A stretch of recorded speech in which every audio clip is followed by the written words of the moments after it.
Hey everyone! In today's video, I'll be reviewing the Hobonichi weeks and giving my thoughts on this planner after testing it out for a month.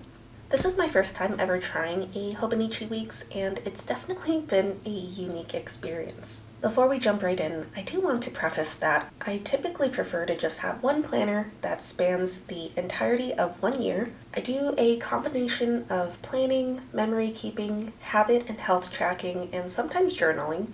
So whatever planner I decide to use for the year would ideally have room for all of those things. Prior to this year, there was definitely a brief moment where I considered using one of these for my planner. However, I ultimately decided to pass on it, and I went with a Sterling Ink common planner instead. This past March, in a pen pal from my sister, then she sent me this Hobonichi weeks to test out and keep. Originally, she had made plans to use this Hobonichi weeks for this year.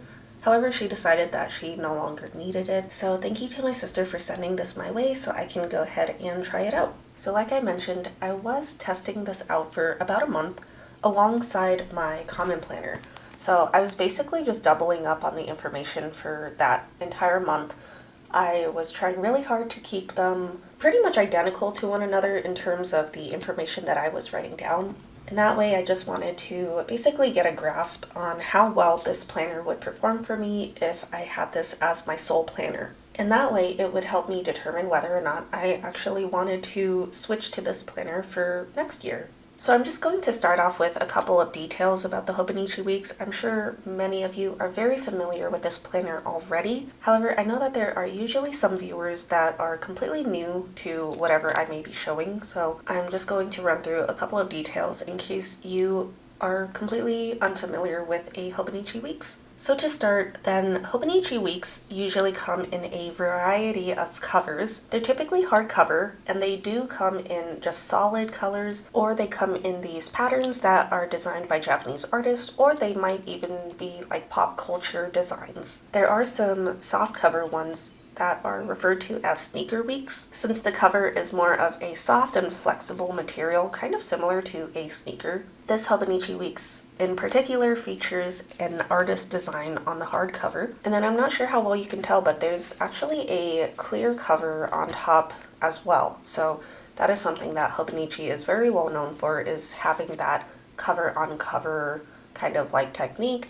Having the clear cover basically just protect the original like artwork on the actual planner cover itself, if that makes sense. There is another iteration of the Hobonichi weeks that they refer to as the Mega, and that essentially just means that there are, I believe, about 3 times the amount of blank notes pages in the back. So as you can see, then they do have numbered blank graph pages in the back that you can use for whatever you like. And I believe there's about 69 in this one in the original weeks, but then there's almost 300 in the Mega. So that is basically just the difference between the Hobonichi weeks as well as the Hobonichi weeks Mega. And then as a size comparison, I have here my Sterling Ink common planner in a B6 size. So as you can see, the Hobonichi weeks is just a little bit taller than the B6 size, and I would say it's probably like an inch narrower than the common planner. And then just to turn it on the side here, as you can see, it is definitely significantly thinner than the common planner, just because there are obviously not as many pages. So there is a comparison to a B6 there, and then comparing it to an A6 Archer and Olive dotted journal, it is not quite as tall, and of course it's definitely much more narrow as well. It's a nice in-between if you are looking for something that's in the middle of like an A5 as well as a B6. So you definitely get to take advantage of the height of this, but then it's also still considered to be like a little compact just due to its narrowness. And so I believe Hobonichi refers to this as kind of like a wallet size planner. And in terms of comparing it to a traveler's notebook, I have never tried a traveler's notebook before, but I do know that they are also very popular and come in narrow sizes. From what I've seen online, I believe that the Hobonichi weeks is a little bit smaller in terms of like narrowness and height compared to the traveler's notebook. but if anyone would be able to confirm that in the comments, then that would be very helpful. Now, I'm also going to be doing a flip through of this as well. As we flip through this, you'll notice that there is Japanese and English in here. And that is another thing that you would want to keep in mind if you are wanting to purchase a Hobonichi Weeks, is that they are offered in a Japanese version as well as in English. So this one here is the Japanese version, but it is still very usable for anyone who does not speak Japanese. And another thing to note about the Hobonichi Weeks is that it is printed on kind of this cream or off-white Tomoe river paper. So it is just a little bit tinted, and they do that just so that it's a little bit easier on the eyes compared to having to look at like a very bright, stark white. So just in comparison, this is a Hobonichi Hon in the A6 size, and as you can see, this one is definitely more of a bright white compared to the Hobonichi Weeks, where it's just slightly more creamy and a little bit more of a yellow tint to it. So in the Hobonichi Weeks, then you start off with this calendar spread. On the left page, then you get this larger 2025 or whatever the current year is. It'll be on the left-hand side. It'll be slightly larger than these calendars over here. Down here, I believe these are like important holidays or events in Japan. And then on the right page, you get a slightly smaller calendar for the previous year, and then another calendar for the following year. The next page, then you have this vertical yearly log. So you'll see that some of the days are colored in. The gray just symbolizes Saturdays, and then the red symbolizes Sundays or Japanese holidays. And then moving on, you have 16 monthly calendars. And so Hobonichi likes to obviously include the 12 months of the current year, and then they include December of the previous year so that you can get started a little bit early if you'd like. And then they also include January, February, and March of the following year for those of you who are wanting to do more forward planning. They also include a sidebar here, and then also this large bottom margin for you to write down any notes, or if you're the type that likes to decorate your spreads, then you are able to do that as well. And then down here, they also include 4 little boxes that you can either fill in with like events or to-dos, tasks, appointments, etc. So I do have this spread covered up just because this was when my sister was using it, but just to show you, the weekly spreads actually start like the last week of November. Similar to the monthly calendars, if you wanted to go ahead and start this planner a month early, then you are able to do that. But let me go ahead and flip to a blank weekly spread so that you can get a better look at how that looks. So this is how their weekly spreads look. On the left-hand side, then you have daily boxes for each day of the week, starting from Monday, ending on Sunday. Up here, then you get the number of the month and the year, and then you also get the week number that we are currently in this year. For the daily boxes, then it has the day of the month, the day of the week, and then also a moon phase. So if that's something that is very important to you, then that is something that is already included in this planner. And then down here at the bottom, then you have some quotes written in Japanese, and then also a monthly calendar. And then for this right page, you essentially just get a blank graph page that you can either extend to continue writing things for each day, or you can write like a to-do list. You can add in trackers or decorate it, do journal entries. You can basically do whatever you would absolutely like to do with this page here. And then if you are looking for ways to kind of like divide up the page, they do have these tiny little ticks. I'm not sure how well you can see, but they do have these tiny little ticks along each box, and they have 2 of them. So you can either leave it as is, or you can draw in a line to divide up your events and tasks, or you can draw in bullet lines. And then there's also what Hobonichi calls their secret line, and it's basically like kind of a darker line compared to the rest of the graph paper. And this is just another way that you can divide off your weekly spreads. And like I mentioned earlier, then there are 69 blank graph pages in the back that you can use for whatever you like.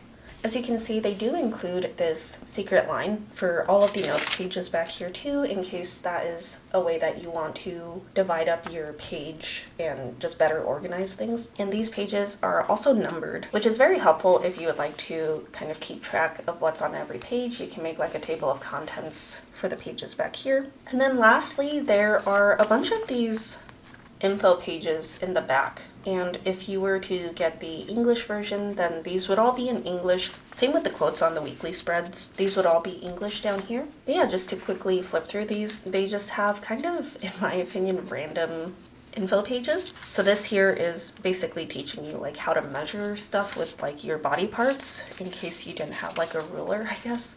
And then my 100, and then just some doodles that you can copy into like your weekly spreads or monthly spreads if you like. Some information about like noodle recipes, I believe. I'm not quite sure what this one is about. And then they just have kind of like some contact information back here. And yeah, that is basically the entirety of the Hobonichi weeks. Now I'll go ahead and dive into my personal thoughts and my experience using it so far. So I'll go ahead and start off with the pros. So first thing, I do like the size of this. Even though it is taller than my current Sterling Ink common planner, I think the narrowness of it just definitely gives it more of a compact feel to it. It's very thin, so very easy to just slip in like a purse or a bag and take it on the go with you. And it's definitely very lightweight, but it definitely is still very substantial with the amount of pages that's inside of it and the amount of different spreads that they offer. Another thing I like about the weeks is that they have just a huge variety of different covers that you can get. I appreciate that they offer very minimalist covers where it's just like a solid color, and then if there's one that you like, you can go with that one. But then they also offer very like abstract and artistic covers, such as this one. So you can really customize and personalize your planners depending on like the covers that they are offering that year. I do like the off-white color. It is reminiscent of like a Leuchtturm 1917 paper to me, where it's just the slightest bit like yellow and like just softer on the eyes. So I do really like that. I am becoming quite the fan of the Tomoe River paper as well. This is my first year using Tomoe River paper in any of my planners, and I've been really enjoying it so far. And then I also like the monthly calendars. I do find that they are quite spacious, and I appreciate having like plenty of space on the sidebar as well as down here to just write down any additional like notes or like brain dumping, stuff like that. And then moving on to the weekly spreads, I do like the flexibility of having a blank graph page along with the kind of like weekly planning section. So as you can see, this is just an example of me using this weekly spread. I divided it up into like a to-do section, just kind of like a notes section, and a gratitude section. So I played around with different layouts the entire month that I was using it. So I'll go ahead and start here because this was when I like actually got the planner and started trying to integrate it into my planning routine. So initially I wanted to try and incorporate like a daily doodle just because that is something that I have been doing in my planners for the past, I don't know, like 8 years at this point.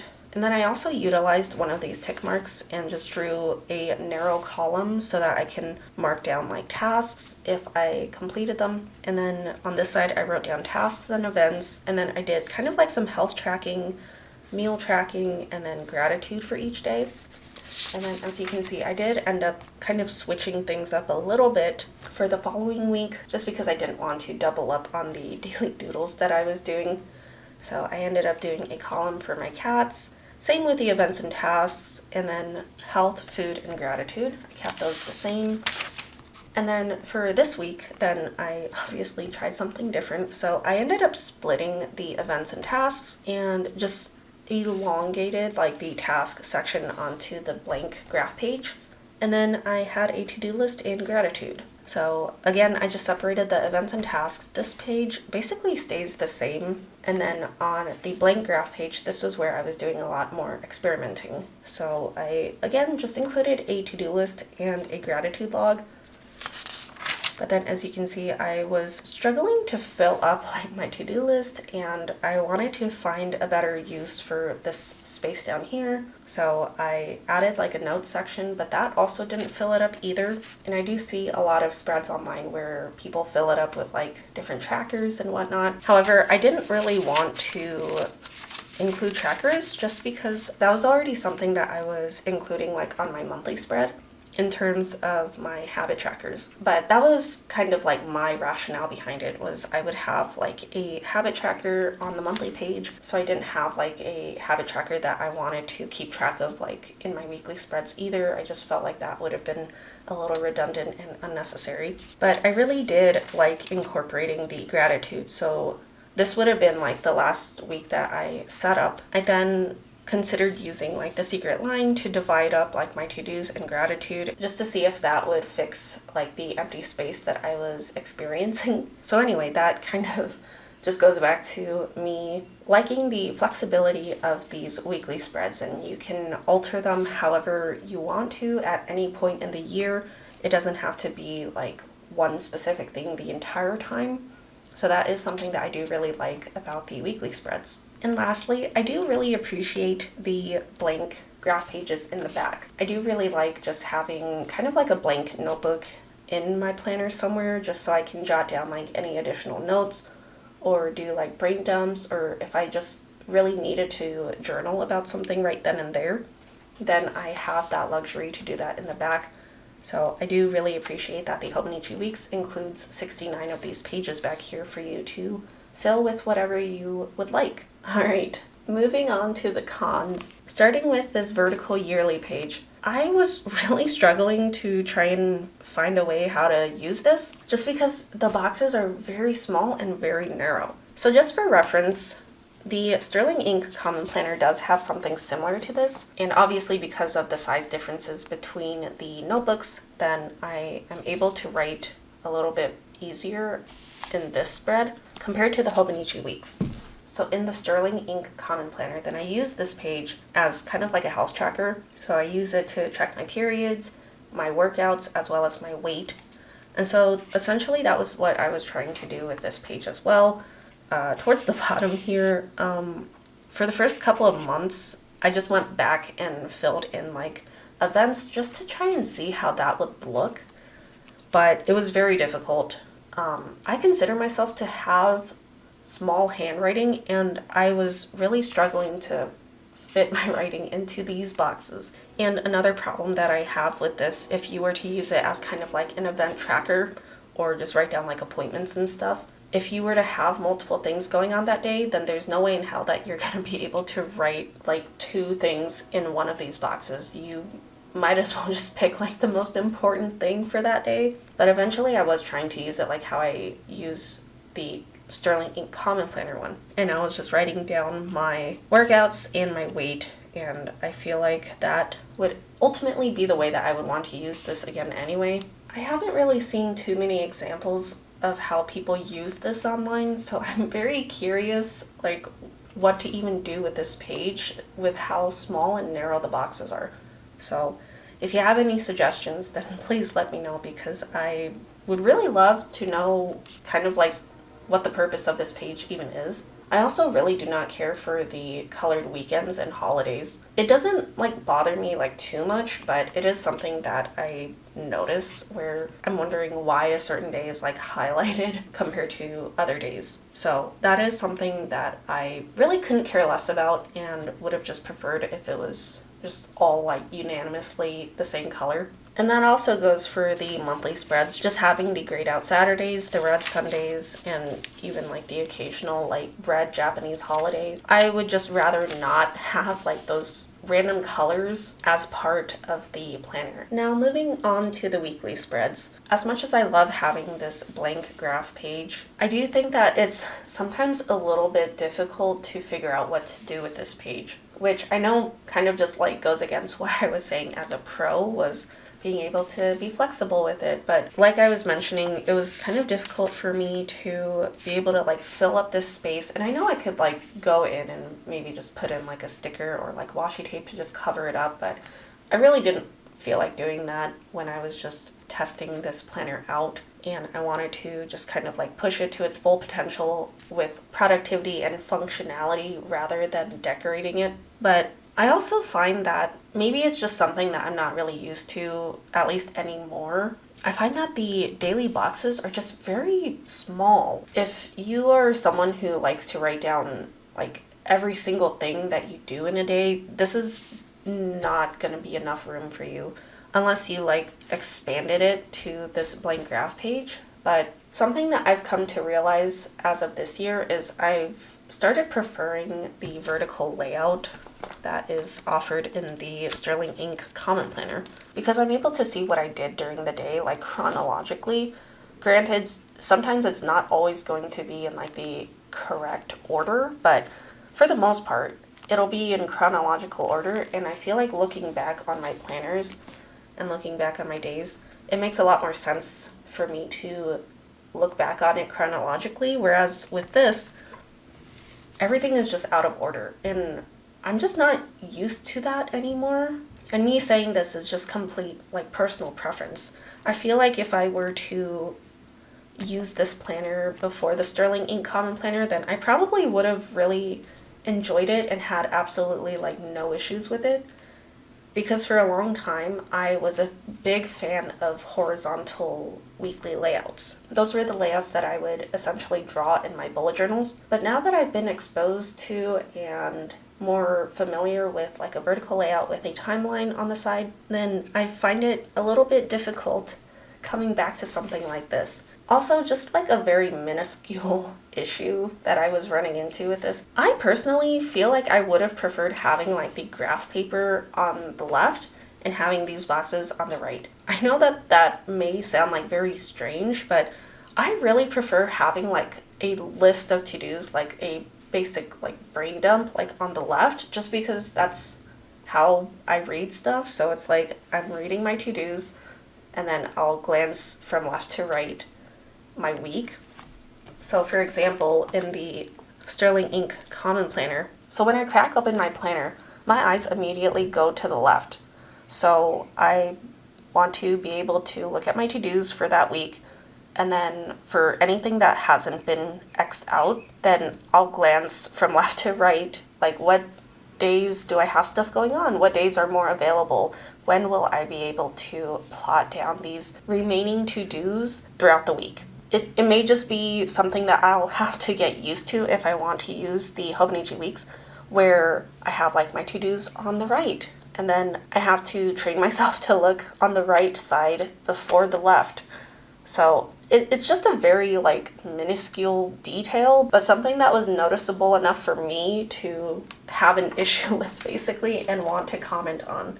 So I don't know if any of that makes sense, but I thought it was worth mentioning. Also, I really just don't understand the secret line.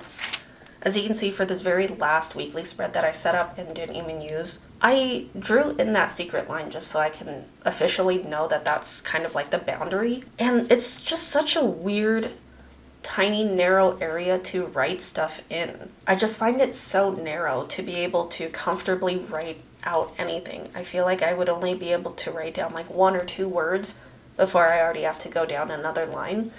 So I just feel like it's really cramped, and I don't know why this is here rather than like a few boxes more to the right.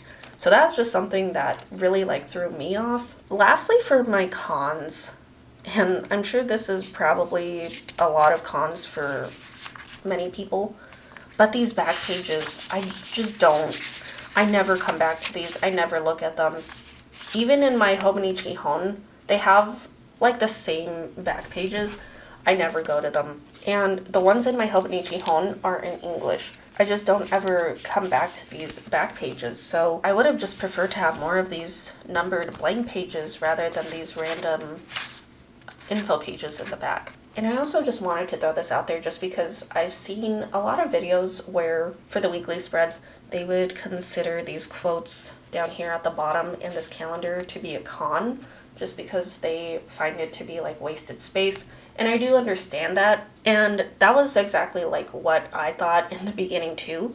However, this is actually something that my sister and I were talking about, and I definitely changed my mind on, was that I don't mind having these down here now. I know that that might be like controversial, but I really appreciate having these quotes down here because even if they were to get rid of them and basically like make more space available for you to write, it's so uncomfortable to try and like write all the way down here anyway. So the fact that they purposely fill up this space so that you don't have to try and fill that space up yourself, I think is very smart, and I think is very considerate of them to do.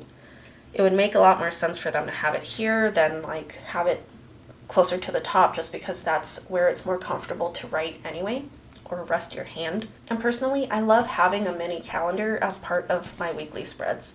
That is something that has always been kind of like a requirement for me, is because there are plenty of times where I'm planning out my week and then I'm also simultaneously thinking ahead of time, and I'm like, oh, this bill is gonna come out like on this day, but like what day of the week is that? And so rather than having to flip all the way over to like a monthly page, I'm able to just reference the calendar right here on the side. And so that is something that I really do appreciate about the Hobonichi weeks, is that they include a tiny little calendar here at the bottom corner where it's just out of your way, but if you needed to look at it, it's right there. So I really do appreciate that. So overall, I really do like this planner. I love just how bare bones and simple it is. It's very lightweight.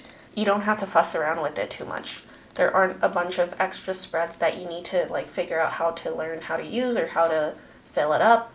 It's just very bare bones and straight to the point.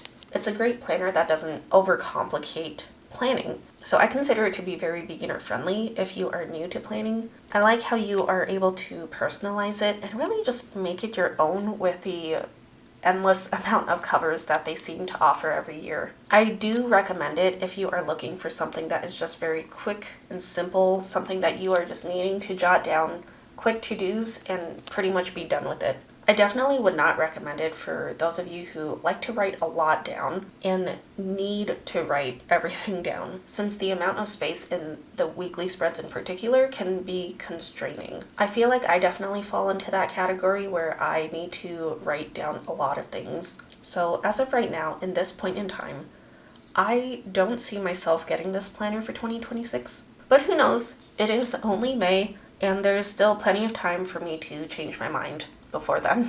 But those are my thoughts. Let me know what you think. Do you currently own a Hobonichi Weeks? Are you using this year, or have you used it in the past and moved on to something else? I would really love to know. Thank you all so much for watching. I truly appreciate it, and I will see you in the next one. Bye.